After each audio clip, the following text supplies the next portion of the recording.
मगध बोलते उड़ीसा को। क्या बोलते उड़ीसा को? और कलिंग में खूब सारे थे हाथी। कलिंग में क्या थे? नीति अच्छी लगती है तो कश्मीर से फौज हटा के देख लो। शाम से पहले पहले पाकिस्तान पटियाला में आगे नाश्ता नहीं करे तो की तरफ आक्रमण करने के लिए आता सिकंदर। कौन आता? यूरोप के अंदर एक देश पड़ता मैसेडोनिया। कौन सा देश है? मैसेडोनिया से एक बंदा निकलता, उस बंदे का नाम है अलेक्जेंडर। हाथी ये ले, घोड़े ये ले, हमारा सामान, और तू हमारी जान बख्श दे। जब वो अफगानिस्तान से इंडिया की तरफ घुसे, उन्हें लड़ाई करनी पड़ी। और सेल्यूकस निकेटर जैसे आगे की तरफ बढ़ने का प्रयास करता है, जैसे चंद्रगुप्त मौर्य था, बहुत भयंकर पीड़ता है इसको। सेल्यूकस निकेटर को वापस भगाता है और पुष्यमित्र सुंग बृहदर्थ को भरी सेना के सामने काट देता है। उसने कहा ऐसे राजा नहीं चाहिए जो युद्ध नहीं करते बिना।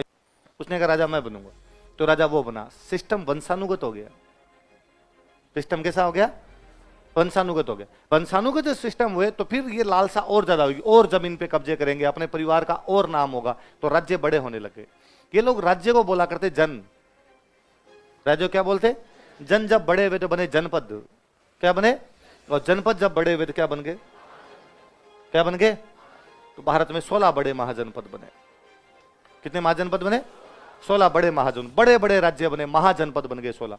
इन 16 बड़े महाजनपदों में एक महाजनपद इतना शक्तिशाली हुआ कि बाकी सबको खा गया, मगध। कौन सा था? मगध कहते हैं आज के बिहार को। मगध किसको कहते हैं? आज के बिहार वाला जो महाजनपद था वो सबसे शक्तिशाली हुआ, सबको खा गया। अच्छा, वो इतना शक्तिशाली क्यों हो गया? क्योंकि उनके पास झारखंड था, और झारखंड के अंदर था लोहा। जिनके पास ज्यादा लोहा होगा उनके पास उतने ज्यादा हथियार होंगे, जितने अच्छे हथियार होंगे उतने साम्राज्य का क्या होगा? विस्तार। बिहार के अंदर से दो नदियां निकल रही थी, गंगा और सोन। कौन कौन सी? नदियों के जितना किनारे होगे उतनी फसलें आपकी क्या होगी? अच्छा, बिहार के पास में था उड़ीसा। बिहार के पास में क्या था? कलिंग बोलते उड़ीसा को। क्या बोलते उड़ीसा को? और कलिंग में खूब सारे थे हाथी। कलिंग में क्या थे? घोड़े अपने थे नहीं। अपनी जो लड़ाइयां थी वो सारी किस पर निर्भर करती थी? हाथियों पर निर्भर करती थी। इसलिए उनको हाथी मिल गए, लड़ाइयां इजी हो गई। हथियार मिल गए, लड़ाइयां इजी हो गई। जमीन ज्यादा थी, खेती ज्यादा होने लगी, इसलिए मगध सबसे शक्तिशाली हुआ और बाकी सबको खा गया।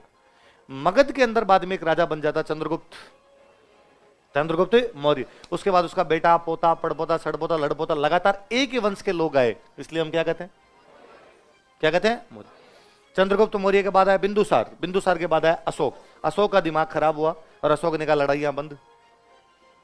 लड़ाइयां क्या की जाए? राजतंत्र तभी तक चलेंगे जब लड़ाइयां होगी। जब राजा लड़ाई करना बंद कर देगा तो दूसरा कोई ना कोई कब्जा करेगा। ये सब बकवास है कि शांति की नीति से ये किया जा सकता है। इतनी शांति की नीति अच्छी लगती है तो कश्मीर से फौज हटा के देख लो। शाम से पहले पहले पाकिस्तान पटियाला में आगे नाश्ता नहीं करे तो शांति की नीति जैसा कुछ ही नहीं होता। आपको लड़ाइयां करनी पड़ेगी। लड़ाइयां इसलिए जरूरी है कि बाकी लोग शांति से रहें। यदि आप वहां पे लड़ाई नहीं करोगे तो कोई भी आदमी शांति से रह नहीं पाएगा, इसलिए सेनाएं रखनी जरूरी थी।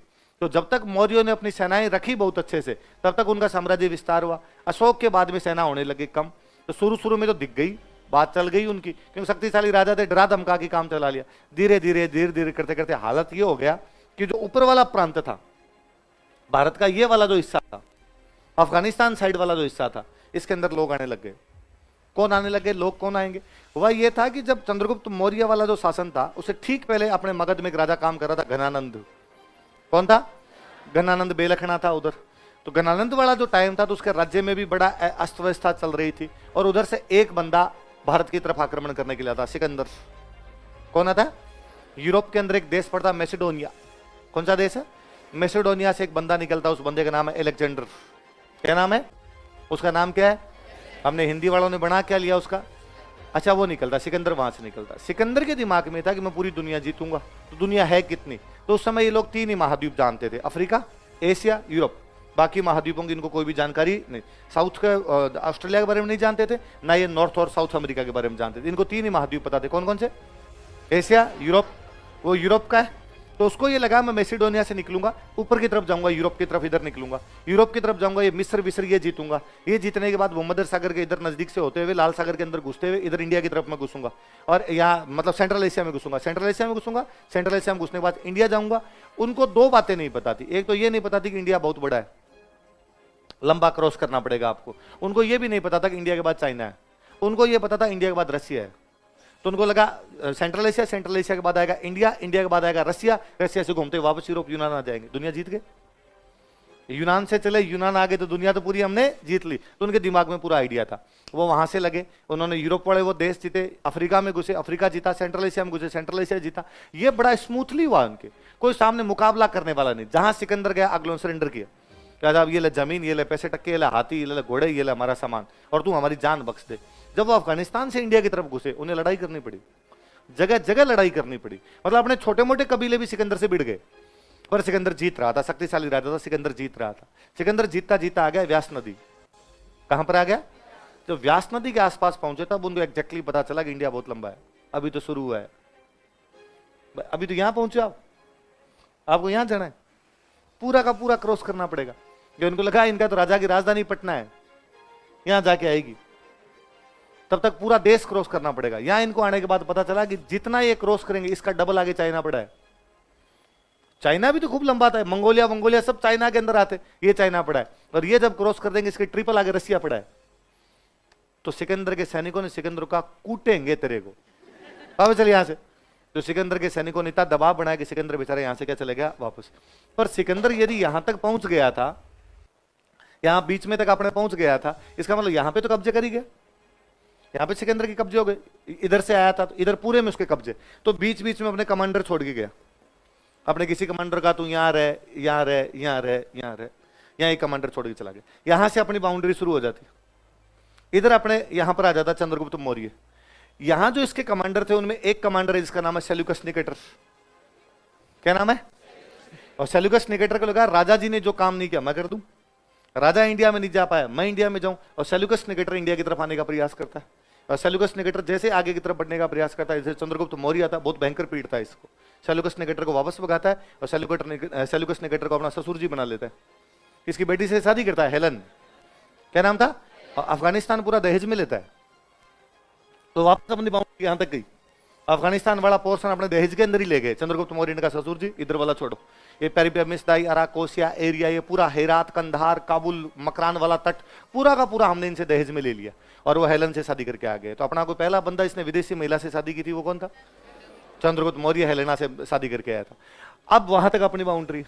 अब जब मौर्य साम्राज्य कमजोर होने लगा, अशोक के बाद में जब मौर्य कमजोर होने लगे, जब आप कमजोर होगे कोई ना कोई शक्तिशाली होगा। शक्ति संतुलन हमेशा रहता है, बैलेंस रहेगा पावर का हमेशा। आप शक्तिशाली हो, बाकी कमजोर है, आप कमजोर हो गए, ये ऊपर जाएंगे। ये बैलेंस तो कहीं ना कहीं बनाना पड़ेगा आपको। तो अब ये जो लोग थे ये अंदर आने शुरू हो गए, ये इधर वाले लोग वापस इंडिया के अंदर घुसने लगे। इन्होंने यहां पर कब्जे करने शुरू कर दिया, अपने पाकिस्तान वाली साइड में कब्जे करने शुरू किए। सिकंदर ग्रीक था। सिकंदर कौन था? तो ये लोग भी के कौन होंगे, कमांडर भी कौन होंगे? ग्रीक। अब ये ग्रीक कहां घुस गए? इंडिया। इसलिए इन ग्रीक को कहते हैं इंडो ग्रीक। अब इंडो ग्रीक इंडिया की तरफ आने लगे। वे ग्रीक जो इंडिया की तरफ आ गए, जिनको क्या कहा गया? इधर पटना में मौर्यों का एक राजा बना हुआ जिसका नाम है वरहदर्थ। क्या नाम है उसका?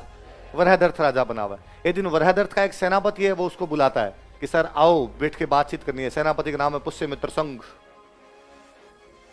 क्या नाम है सेनापति का? पुष्यमित्र संघ नाम का एक सेनापति, वो बुलाता है कि सर आओ बातचीत करते हैं। सेना खड़ी है पूरी, पुष्यमित्र संघ खड़ा है, बृहदर्थ को बुलाया। बृहदर्थ को बुला के कहा कि राजन भारत की सीमाएं सुरक्षित है, हिंदू कुश की पहाड़ियों सब इंडो ग्रीक अंदर घुसने लग गए हैं, वह हमारी सीमाओं के अंदर घुस के हमारे मंदिरों को तोड़ रहे हैं, हमारी मूर्तियां भंग कर रहे हैं, उधर का पूरा माहौल अस्त व्यस्त हो रहा है, प्लीज आपको कुछ ना कुछ करना चाहिए। और बृहदर्थ ने कहा कि नहीं, हम युद्ध नहीं करेंगे, हम धम्म की नीति अपनाएंगे। किसकी नीति अपनाएंगे? पुष्यमित्र संघ बृहदर्थ को भरी सेना के सामने काट देता है। उसने कहा ऐसे राजा नहीं चाहिए जो युद्ध नहीं करते, बिना युद्ध के कोई राजा नहीं होता। और बृहदर्थ को मार के नया राजा कौन बनता है? अश्वमेध यज्ञ करता है, जहां तक हमारा घोड़ा जाएगा पूरा राज्य हमारा होगा। और उसके अश्वमेध यज्ञ की जो अध्यक्षता या पुरोहिताई जो करते हैं वो है पतंजलि। वो कौन है? जिनके नाम पे बाबा रामदेव रुपए आ रहे थे, इंडो ग्रीक को वापस भगा के आ रहे थे। पुष्यमित्र संघ एक बार फिर हमारे भारत की सीमाओं को सुरक्षित करता है। लेकिन वो भारत की सीमाएं सुरक्षित अब यहां तक ही हुई, आगे वाला जो अफगानिस्तान वाला इलाका था इसके अंदर लोग घुसने लगे थे, पाकिस्तान वाले इलाके में इसमें लोग घुसने लगे थे। ये हमारा वो काल है जब हमारा जो ऊपर वाला इलाका था, पाकिस्तान अफगानिस्तान वाला इलाका था, इसमें इंडो ग्रीक तो आए, वो आए, दो लोग और आ गए, शक और कुषाण। कौन आगे? शक और अच्छा, इनको भी आने का टाइम कैसे मिल गया? क्योंकि बीच वाले में बहुत तेजी से घटनाक्रम चेंज हो रहा था। शुंग थे, शुंग थोड़े शक्तिशाली रहे, ये समाप्त हुए, इनकी जगह आगे कण्व, ये समाप्त हुए, इनकी जगह आगे सातवाहन। कौन आगे? साउथ इंडिया जो कभी मौर्यों के पैरों तले हुआ करता था, अब पूरा अलग हुआ और साउथ इंडिया में 3 नए साम्राज्य आ रहे थे, चेर, चोल, पांडे। कौन कौन आगे? इसका मतलब नॉर्थ वेस्ट के अंदर 3 वंश है, इंडो ग्रीक, शक, कुषाण। सेंट्रल इंडिया में 3 वंश है, सुंग, कण्व, सातवां। सदर्न इंडिया के अंदर 3 है। अब इसको क्या नाम दो आप? पहले पूरे भारत में मौर्य थे इसलिए मौर्य काल, अब क्या कहोगे? न तो सुंग काल है, न कण्व काल है, न इंडो ग्रीक काल है, न कुषाण काल है, न चेर काल है, न चोल काल है। तो अब इसका नाम क्या दिया जाए? तो फिर हमने कहा कि भाई इसको अपने कह दिया जाए मौर्योत्तर। क्या कह दिया जाए? मौर्यों के बाद। मौर्यों के बाद का वह भारत जो विखंडित भारत है, डिसेंट्रलाइज्ड इंडिया है,